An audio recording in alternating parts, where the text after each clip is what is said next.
ఒక అడవిలో చిన్న కోతుల గుంపు ఉండేది. అందులో ఒక చిన్న కోతి పేరు బూచి. బూచి చాలా ఆటలాడేది, కాని తిండి కోసం శ్రమించేది కాదు. మిగతా కోతులు కాయలు తీసుకురావడం, చెట్లమీద ఎక్కడం, కొమ్మలు తెచ్చుకోవడం చేస్తుంటే బూచి మాత్రము అందరూ పని చేస్తున్నారు, నేను ఓ ముద్ద తింటే సరిపోతుంది అంటూ నవ్వుతూ అల్లరి చేస్తుంటుంది.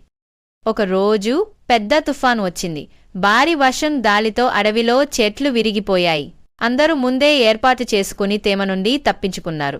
కాని బూచి అలసత్వం వల్ల శీఘ్రంగా తడిగా జలుబుతో నలిగిపోయింది.